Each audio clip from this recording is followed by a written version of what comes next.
మీ కోళ్ళు కూడా కొరేజాతో బాధపడి అలాగే కొరేజాతో చనిపోతున్నాయా? అయితే ఈ వీడియో మీకోసమయ్యా. మీరు ఎవరైతే ఫస్ట్ టైం మన పేజ్ని చూస్తున్నారో ఖచ్చితంగా మన యూట్యూబ్ ఛానల్ని సబ్స్క్రైబ్ చేసి సపోర్ట్ చేయండి. ఎందుకంటే ఇలాంటి మంచి ఇన్ఫర్మేషన్ వీడియో చేయాలంటే మీ సపోర్ట్ నాకు ఎంతగానో కావాలి. సాధారణంగా ఎక్కువ మంది రీసెంట్గా నాకు చెప్పే కంప్లైంట్ ఏంటంటే కొరేజా అండి. కొరేజాతో మా కోళ్ళు చనిపోతున్నాయి. దీనివల్ల ఏంటంటే ఫస్ట్ ఆఫ్ ఆల్ మనం గమనించాల్సింది కొరేజా వచ్చింది అని గమనించడానికి ఒక కారణం అండి.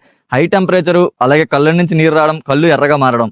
ఇటువంటి సిమ్టమ్స్ వచ్చినప్పుడు కొరేజా అని చెప్పేసి మనం గమనించి ముఖ్యమైన ట్రీట్మెంట్ చేస్తే ఖచ్చితంగా మనం కొరేజా నుంచి కోడిని అనేది కాపాడుకునే ఛాన్సెస్ అనేది చాలా ఎక్కువగా ఉంటాయి. అసలు కొరేజా ఎందుకు వస్తుంది, అసలు వస్తే ఏం చేయాలి, రాకుండా ఏం చేయాలి? రాకుండా ఉండడానికి ముఖ్యంగా గమనించాల్సింది ఏంటంటే కోళ్ళను పెంచే పరిసరాలన్నీ పరిశుభ్రంగా ఉండి వాతావరణానికి అనుగుణంగా మన షెడ్ని పరిశుభ్రం చేసుకుంటే సాధారణంగా కొరేజా అనేది రానదండి. ఎందుకు అనుకుంటున్నారా? కొరేజా అనేది ఎక్కువ శుభ్రత లేకపోవడం వల్ల బ్యాక్టీరియా ఫామ్ అవడం వల్ల ఒకదాని నుంచి ఒకదానికి ఫామ్ అవడం అనేది జరుగుతుంది. అందువల్ల మనం ఎప్పుడు కూడా మన కోళ్ళ పరిశ్రమలో ఖచ్చితంగా పరిసరాలు అనేది పరిశుభ్రంగా ఉంచడం ద్వారా సాధారణంగా ఏ విధమైన వైరస్ రాకుండా అనేది కాపాడుకునే అవకాశం అయితే చాలా ఎక్కువగా ఉంటుంది. ఒకవేళ మీ కోడికి కొరేజా వచ్చింది అనుకోండి, వస్తే ఫస్ట్ ఆఫ్ ఆల్ చేయాల్సిన ముఖ్యమైన పని ఏంటంటే ఏ కోడికైతే కొరేజా వచ్చిందో ఆ కోడిని మిగతా ఉన్న బ్యాచ్ నుంచి పక్కకి తీసుకుని దానికి ప్రత్యేకంగా ట్రీట్మెంట్ చేస్తే ఆ కొరేజా అనేది మిగతా వాటికి వ్యాప్తి చెందకుండా ఉండడానికి చాలా అవకాశం ఉంటుంది. ఒకవేళ మీరు కానీ ఈ కోడిని కానీ ఫ్రీగా వదిలేస్తే మిగతా వాటికి వ్యాప్తి చెంది మొత్తం మీ బ్యాచ్ మొత్తాన్ని నష్టపోయే అవకాశం ఉంటుంది. కాబట్టి ముఖ్యంగా మీరు చేయాల్సింది ఏంటంటే ఆ కోడిని వేరు చేసి దానికి ట్రీట్మెంట్ స్టార్ట్ చేయాలి. ట్రీట్మెంట్ ఏం చేయాలి, ఎన్ని రోజులు చేయాలి అనుకుంటున్నారా? అయితే ఫస్ట్ ఆఫ్ ఆల్ మనం తీసుకోవాల్సింది ఏంటంటే చాలా బెస్ట్ రిజల్ట్ ఇచ్చేది టైసన్ ఇంజెక్షన్ అండి. ఈ టైసన్ ఇంజెక్షన్ లో వచ్చేసరికి 50 mg ఉంటుంది, 100 mg ఉంటుంది, 200 mg ఉంటుంది. మన దగ్గర ఉన్న కోడి యొక్క వెయిట్ ను బట్టి ఈ ఎంజీ అనేది ఆధారపడి ఉంటుంది. కాబట్టి మీరు దగ్గరలో ఉన్న పశు వైద్యుని సంప్రదించి ఏ మోతాదు తీసుకుంటే మన కోడికి సరిపోతుంది అనేది తెలుసుకుని వాడడం వల్ల మంచి ఫలితాలు ఉంటాయి.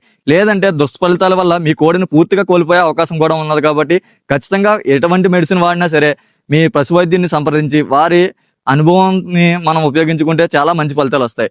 అదే విధంగా టైసన్ తో పాటు జెంటామైసిన్ ఇంజెక్షన్ అండి. ఈ జెంటామైసిన్ టైసన్ రెండూ ఉపయోగిస్తే ఖచ్చితంగా 100% మీరు కొరేజా నుంచి మీ కోడిని కాపాడుకుని మంచి ఫలితాలు అయితే పొందొచ్చు. ఎలా చేయాలి, ఎన్ని రోజులు చేయాలి? కోడి యొక్క వయసును బట్టి అలాగే బరువును బట్టి ఎప్పుడు ఇంజెక్షన్ మోతాదు అనేది ఆధారపడి ఉంటుందండి. చిన్న కోడికి వచ్చేసరికి 0.5 ml అండి. చిన్న కోడి అనగానే 1/2 kg, 1/4 kg అలా లెక్కేయకండి. కోడి యొక్క వెయిట్ ని బట్టి ఇంజెక్షన్ అనేది చేయండి. నేను రీసెంట్ గా ఒక కస్టమర్ కి మనకి ఎలా కొరేజా వచ్చిందని చెప్పేసి ఒక బాడీ మన వీడియో పెట్టడం జరిగింది.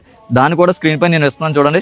అది వచ్చేసి 300 grams ఉందండి వెయిట్. దానికి నేను 0.2 ml టైసన్ అలాగే 0.2 ml జెంటామైసిన్ చేయమని చెప్పడం జరిగింది. వీటితో పాటు హ్యూమన్స్ లో ఎక్కడ పడితే అక్కడే దొరికే సెఫ్లాక్స్ డి అనే చెప్పి ఈ ఐ డ్రాప్స్ ఉంటాయండి. ఇవి కొరేజా ఒక్క టైంలో కాదండి, కళ్ళు ఎర్రగా ఉన్నా అలాగే కంటిన్యూ నీరు వచ్చినా సరే చాలా బాగా ఉపయోగపడతాయి. ఈ 3 మెడిసిన్స్ ఉపయోగించిన తర్వాత కస్టమర్ ఫీడ్బ్యాక్ కూడా మనం ఇవ్వడం జరిగింది. దాన్ని కూడా స్క్రీన్ పై ఇస్తున్నాను చూడండి. చాలా మంచి ఫలితాలు ఇస్తుంది. అదే కాకుండా పెద్ద కోళ్ళకు కూడా మనం ట్రీట్మెంట్ అయితే చెప్పడం జరిగిందండి. అంతే వాళ్ళకు కూడా ఫీడ్బ్యాక్ అనేది ఇవ్వడం జరుగుతుంది. ఖచ్చితంగా చూడండి. వీడియో పక్కనే నేను ఎలా వచ్చింది రిజల్ట్, ఆఫ్టర్ బిఫోర్ ట్రీట్మెంట్ కొన్ని నేను క్లిప్స్ అయితే యాడ్ చేస్తున్నాను. వీటన్నిటిని తీసుకుని మీరు ఖచ్చితంగా మీ కోళ్ళకి ఉపయోగపడతాయని నేను అనుకుంటున్నాను. అదేవిధంగా మీరైతే ఖచ్చితంగా మన పేజ్ని అయితే సబ్స్క్రైబ్ చేయండి. అంతేకాకుండా మన దగ్గర ఎప్పుడు కూడా వెటనరీ మెడిసిన్స్ అన్ని అందుబాటులో ఉంటాయి. ఆల్ ఓవర్ ఏపీ, తెలంగాణ ఎక్కడికైనా నేను ట్రాన్స్పోర్ట్ చేస్తాను మేజర్ సిటీస్కి.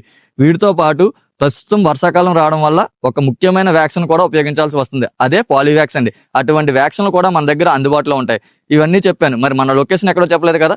తుని వీర్రాజు థియేటర్లో శ్రీ విజయశ్రీ వెట్ మెడికల్ అని చెప్పేసి మన స్టోర్ అయితే అందుబాటులో ఉంటుందండి. ఆన్లైన్ డెలివరీ కూడా నేను ఎక్కడికైనా చేస్తాను. ఖచ్చితంగా మన పేజ్ని అయితే ఫాలో అవ్వండి. అలాగే మన యూట్యూబ్ ఛానల్ని సబ్స్క్రైబ్ చేసి మరిన్ని ఇన్ఫర్మేషన్ కోసం నన్ను అయితే ఎంతగా సపోర్ట్ చేయండి. ఉంటాను. మరి నెక్స్ట్ వీడియోకి వెళ్దాం.